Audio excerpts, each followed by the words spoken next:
बिस्मिल्लाहिर्रहमानिर्रहीम। शुरू अल्लाह के नाम से जो बड़ा मेहरबान नहायत रहमत करने वाला है। हमने अपने प्रीवियस लेक्चर में क्वेश्चन नंबर 2 का पार्ट ए कवर किया था। आज हम नेक्स्ट पार्ट को देखते हैं। आपको इस चैनल के ऊपर आईसीएस के तमाम सब्जेक्ट, मैथमेटिक्स, कंप्यूटर साइंस और स्टैटिस्टिक्स का सोल्यूशन अवेलेबल होगा। यूट्यूब पे आपने सर्च करनी है एट माई टॉपर स्टूडेंट, तो आपको माई टॉपर स्टूडेंट का चैनल अवेलेबल होगा। आपने सब्सक्राइब के बटन पर क्लिक करना है ताकि आइंदा जो भी क्वेश्चन हो वो आपको उसका नोटिफिकेशन आ जाए। तो अब हम डिस्कस करते हैं क्वेश्चन नंबर 2 का पार्ट बी।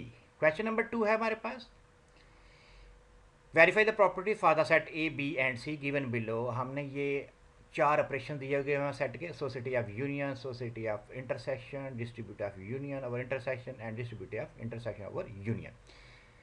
तो हमने अपने लास्ट लेक्चर में पार्ट ए को कवर किया था। आज हमने पार्ट बी को कवर करना है। पार्ट बी में हमारे पास क्या है, ए इक्वल टू 5 है, बी इक्वल टू 0 है। ए और बी सेट में ये फ़र्क है कि ये हमारे पास एम्प्टी सेट है, ए इसमें कोई एलिमेंट नहीं है, और बी में एक एलिमेंट है जो कि 0 है, और सी हमारे पास सेट है 0 1 2 है। तो अब हमने ये जो चारों हमारे पास ऑपरेशंस हैं सेट के, वो हमने डिस्कस करने हैं। तो अब हमारे पास यहाँ से हमारा पार्ट बी शुरू होता है। एसोसिएटी ऑफ यूनियन से क्या मुराद है कि हमने यूनियन के ऊपर एसोसिएशन लेनी है यूनियन को यूज़ करके। तो बी यूनियन सी क्या होगा जी, हमें पता है कि जब हम दो सेट का यूनियन लेते हैं तो उस दोनों को ज्वाइन करके लिखते हैं और उसमें कोई एलिमेंट रिपीट नहीं करते। तो बी यूनियन सी हमारे पास 0 1 2 आ गया। अब हमने ए के साथ ही उसका यूनियन लेना है, तो हमारे पास जो आंसर आएगा 0 1 2 आ जाएगा। सिमिलरली हमारे पास जब हम A union into B union C find out करेंगे तो हमारे पास वो भी 0 1 2 के इक्वल आ रहा है। इससे हमें क्या पता चला कि A union into B union C equal to A union B union C. इसको कहते हैं एसोसिएटी ऑफ यूनियन। तो सिमिलरली अब हमने associativity of intersection find out करना है। सेम वही चीज़ है। तो इसके लिए सबसे पहले हमने ये वाली इक्वेशन को सेटिस्फाई करना है, A intersection B intersection C into A intersection B intersection C. B intersection C लेंगे वो हमारे पास 0 के इक्वल है, A intersection B intersection C लेंगे वो हमारे पास 5 के इक्वल है। तो ये इक्वेशन नंबर 1 होगी। सिमिलरली इक्वेशन 2 भी हमारे पास 5 के इक्वल है। तो इससे इक्वेशन नंबर 1 और 2 से हमें क्या पता चला कि A intersection into B intersection C equal to A intersection B intersection सी।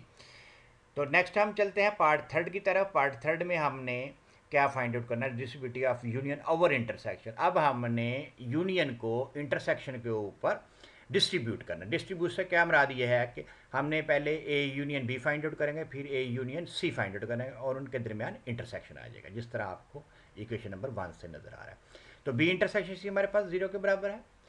जब इसका यूनियन लेंगे तो बी इंटरसेक्शन सी का ये तो ये भी हमारे पास 0 के बराबर आ रहा है। सिमिलरली हमने A union intersection B union C find out करेंगे तो वो भी हमारे पास 0 के इक्वल आ जाएगा। तो क्वेश्चन नंबर 1 और 2 से हमें क्या पता चला, A union into B intersection C equal to A union B union A intersection C. तो अब हमने फोर्थ पार्ट की तरफ जाना। फोर्थ पार्ट में क्या है जी, distribute of intersection over union. अब हमने इंटरसेक्शन को यूनियन के ऊपर डिस्ट्रीब्यूट करना है, जिस तरह आपके पास ये नज़र आ रहा है आप हमारे पीछे। जब हम इंटरसेक्शन को यूनियन के ऊपर डिस्ट्रीब्यूट करेंगे तो हम उसका क्या फार्मूला है, A intersection B union A intersection C. तो B union C find out किया, उसमें 0 1 2 आ गया। जब हमने इसका इंटरसेक्शन लिया इनके साथ तो वो हमारे पास 5 के इक्वल आ गया, इक्वेशन नंबर 1। सिमिलरली जब हमने A intersection B union A intersection C find out किया तो वो हमारे पास 5 के इक्वल आ गया। तो इससे साबित क्या हुआ कि हमारे पास left hand side equal to right hand side from equation 1 and 2। तो अब हम पार्ट सी की तरफ जाते हैं। पार्ट सी भी बहुत ईजी है, इसमें सिर्फ ये वाली चीज़ समझने वाली है, ये वाली जो है N subset of Z, Z subset of Q.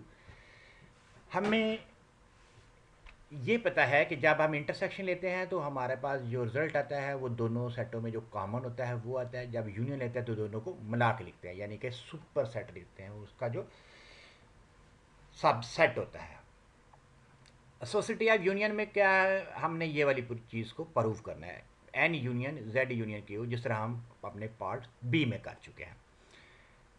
जब ये वाले जो ऑपरेशंस हैं आपको बहुत इजी लगेंगे जब आपको ये वाली चीज़ पता होगा, एन जो है सबसेट है जेड का, जेड सबसेट है क्यू का। तो जब हम जेड यूनियन क्यू लेंगे, देखिए क्यू जो है, जेड जो है ना सबसेट है क्यू के, इस वजह से इसका यूनियन जो है क्यू के इक्वल आ जाएगा।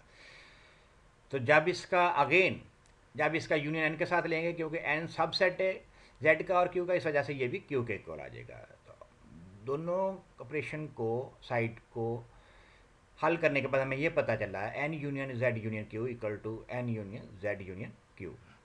तो नेक्स्ट पार्ट की तरफ जाते हैं, एसोसिएटिव या इंटरसेक्शन। अब हमने क्या करना है कि एसोसिएट करनी है हमने इंटरसेक्शन के साथ। सेम वही चीज़ है जो हमने ऊपर यूनियन के लिए की थी, N intersection Z intersection Q equal to N intersection Z intersection Q. तो जेड इंटरसेक्शन क्यू किसके बराबर है? जेड के बराबर है, क्योंकि मैंने शुरू में आपको बताया था जेड जो है सबसेट ऑफ क्यू का। तो हमें N intersection Z intersection Q से इक्वल टू एन के इक्वल है। तो N intersection Z equal to N के इक्वल है, क्योंकि एन सबसेट है जेड का। तो इससे हमें क्या पता चला, N intersection Z intersection Q equal to N intersection Z intersection Q. ये इस तरह हमारे पास ये वाली चीज़ आ गई। तो इससे हमें हमारे पास नेक्स्ट थर्ड पार्ट है ये वाला। अब हमने डिस्ट्रीब्यूटिव यूनियन ओवर इंटरसेक्शन करनी है, तो पहले हम इंटरसेक्शन फाइंड आउट करें। ये वाली इक्वेशन हमने प्रूव करनी है, ये वाली।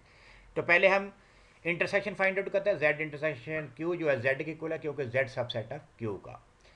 तो हमारे पास जो इक्वेशन नंबर 1 बनेगी वो N union Z intersection Q बनेगी। सिमिलरली अब हमने राइट हैंड साइड को फाइंड आउट करना है, तो इसमें M union N union Z Z के इक्वल होगा और N union Q equal to Q के यूनियन होगा। जब इनका हम दोनों का इंटरसेक्शन लेंगे तो ये हमारे पास जेड के इक्वल होगा। क्वेश्चन नंबर 1 भी जेड के इक्वल है, क्वेश्चन नंबर 2 भी जेड के इक्वल है। जब राइट हैंड साइड इक्वल हो तो लेफ्ट हैंड साइड इक्वल होते हैं। तो इससे क्या रिजल्ट निकला कि N union Z intersection Q equal to N union Z intersection N union Q. तो लास्ट पार्ट है हमारे पास जी डिस्ट्रीब्यूटिव है इंटरसेक्शन ओवर यूनियन। अब हमने ये वाली इक्वेशन जो है ना डिस्ट्रीब्यूटिव से क्या बता है कि अब हमने इंटरसेक्शन को यूनियन के ऊपर ऑपरेट करना है। हम क्या फाइंड आउट करेंगे, N intersection Z and N intersection Q find out करेंगे। तो हमारे पास पहली इक्वेशन क्या बन गई, ऊपर से हमें Z union Q equal to Q के बराबर है, क्योंकि क्यू जो है सुपर सेट है जेड का। तो N intersection Z union Q equal को एन के इक्वल है, और दूसरा हमारे पास N intersection Z equal to N के इक्वल है। तो इक्वेशन नंबर 1 एंड 2 से हमें क्या पता चला कि N intersection Z union Q equal to N intersection Z union N Q. इस तरह हमने ये चारों सेट के ऑपरेशन को सेट सी के लिए वेरीफाई कर लिया है। तो इस तरह अब आपने प्रैक्टिस करनी है, इसमें कोई चीज़ मुश्किल नहीं, बहुत आसान है। अगर आपको किसी भी क्वेश्चन की समझ ना आई हो तो आप मेरे व्हाट्सएप नंबर से रब्ता कर सकते हैं, तो मैं इंशाल्लाह ताला आपको गाइड करूँगा। तो मैथमेटिक्स में सिर्फ प्रैक्टिस है, जितनी प्रैक्टिस करेंगे उतनी आपकी परसेंटेज बढ़ती जाएगी। इवन कि आप, ये एक ऐसा सब्जेक्ट है जिसमें आप 100% मार्क्स आसानी से ले सकते हैं। तो see you in the next lecture.